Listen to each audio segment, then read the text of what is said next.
स्वभावचिन्मयानन्दं कृपापूर्णं जगत्पतिं हरिषड्वर्गजेतारं नित्यानन्दगुरुं भजे। स्वभावचिन्मयानन्दं कृपापूर्णं जगत्पतिं हरिषड्वर्गजेतारं नित्यानन्दगुरुं भजे. தியரிட்டிக்கலா பார்த்தா சந்நியாசம் இல்லாமலே ஞானம் அடைய முடியுங்கிறது உண்மை. ஆனா எத்தனை பேர் பிராக்டிக்கலா அடைஞ்சிருக்காங்கன்னு பார்த்தா ரொம்ப கம்மி நம்பரா இருக்கு. சாமியும் பல நேரத்துல சந்நியாசத்தை வலியுறுத்த வேண்டாம்னு தான் நினைக்கிறேன். அது இல்லாமலே ஒரு பாதையை அமைச்சு நடத்திடலாம் தான் நினைக்கிறேன். ஆனா பல்வேறு ஆன்மீக இயக்கங்களையும் ஆன்மீக எழுச்சியையும் ஆன்மீக சாதகர்களையும் ஆன்மீக சக்தி வெளிப்பாட்டையும் ஆழ்ந்து திரும்ப திரும்ப பார்த்தப்புறம் ஒரு விஷயம் தெளிவா தெரிஞ்சது. என்னதான் நாம வார்த்தைகளால ரொம்ப அழகா இல்லை இல்லற சந்நியாசம் கர்மயோகம் இங்கிருந்தே அதையும் பார்ப்போம்னெல்லாம் பேசினாலும் கூட பேசுறதுக்கு ரொம்ப அழகா இருக்கு.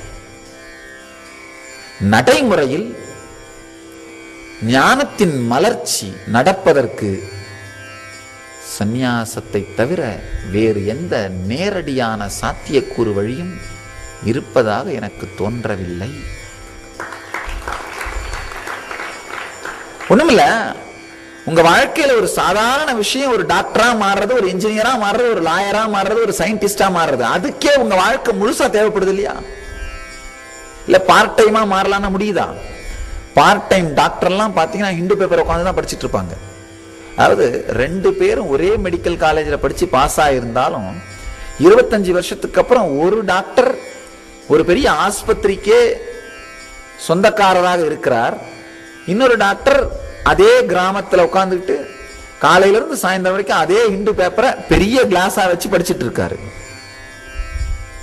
ஓட்டுறதுன்னு சொல்லுவோம் இல்லையா? காரணம், முதல்ல அந்த மருத்துவமனைக்கே தலைவனா மாறின அந்த டாக்டர் வெறும் உடம்பால மட்டும் இல்லாம உணர்வாலையும் மருத்துவரா மாறினார். மருத்துவம் அவருடைய முழு நேர வேலையாக மாறியது, வாழ்க்கையாக மாறியது. அதனால அவர் ஜெயிச்சார். இவருக்கு மருத்துவம் ஒரு பார்ட் டைம் ஜாப், பகுதி நேர வேலையா இருக்கும். நீங்களும் முடிவு பண்ணிக்கோங்க. ஞானத்தின் உச்சியை கண்டாக வேண்டும் அப்படின்னா முழு நேர வைத்தியரா மாறின மாதிரி முழு நேர தேடுதல் உடையவங்களா மாறியாக வேண்டிய தேவை இருக்கு, வேற வழி இல்லை. சாதாரண ஒரு மருத்துவத்திலேயே முழு நேரமா ஈடுபட்டவர்களால்தான் ஜெயித்திருக்க முடியுதுன்னு போது, ஞானம்ங்கிற ஒரு மிகப்பெரிய துறையில பார்ட் டைம் ஆளுங்களால முடியும்னு நினைக்கிறீங்க? எனக்கு என்னவோ தோணலை.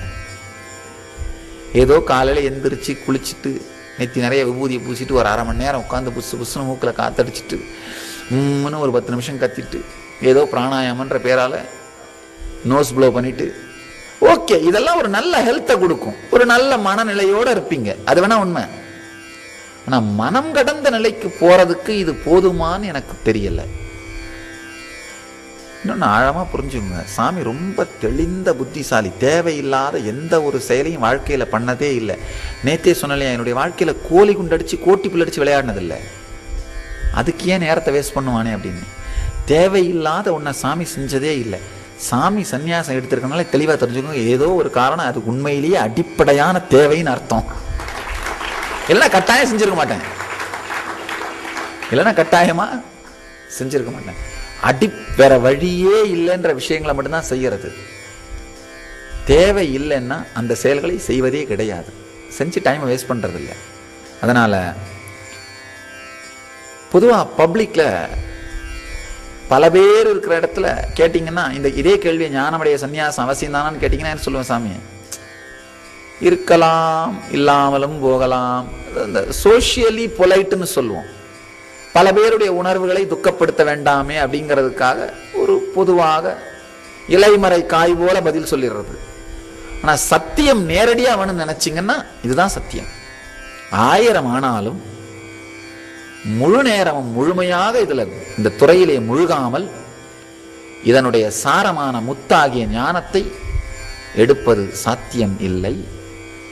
தண்ணியில குதிக்காமலே நீச்சல் அடிக்க கத்துக்கிறது மாதிரி தியரிட்டிக்கலா ஒர்க் அவுட் ஆகும். 4 தரம் வலது கை ஆசை, 4 தரம் இடது கை ஆசை, 2 காலை எட்டி உடனே 10 வால்யூம் படிக்கலாம்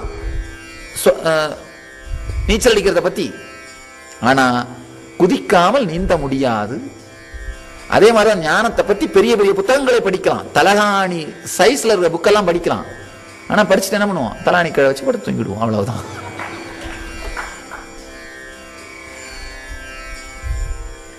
தலகாணிக்கு கீழே தலகாணி உயரம் பத்தாம இருக்கிறதுனால இன்னொரு புக்கை சேர்த்து வச்சு தூங்கணும்னு நினைக்கிறவர்கள் எல்லாம் தலகாணி சைஸ் புக்கை மட்டும் படிச்சுட்டே இருக்கலாம்.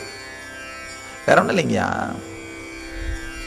இந்த புத்தகங்களை மட்டும் படிச்சுட்டு அப்படியே வாழ்ந்துட்டே இருக்கிற அந்த வாழ்க்கையே வாழ்றது என்னன்னா வேற ஒன்றும் இல்லை. மெனு கார்டு, ஒரு பெரிய ஸ்டார் ஹோட்டலுக்கு போய் மெனு கார்டை மட்டும் படிச்சுட்டு வெளியில வர்றது. மெனு கார்டு படிச்சுட்டு வெளியில வரணும்னு நினைக்கிறீங்களா, இல்லை உட்காந்து சாப்பிட்டுட்டு வரணும்னு நினைக்கிறீங்களா? சாப்பிட்றவன் சன்னியாசி, மெனு கார்டு படிக்கிறவன் சம்சாரி. அவ்வளவுதான், அதுல வேற ஒண்ணுமே இல்லை. 1000 தான் ஆனாலும் சந்நியாசம் இல்லாமல் மிகப்பெரிய மாற்றங்கள் சாத்தியமில்லைன்னு தான் தோணுது.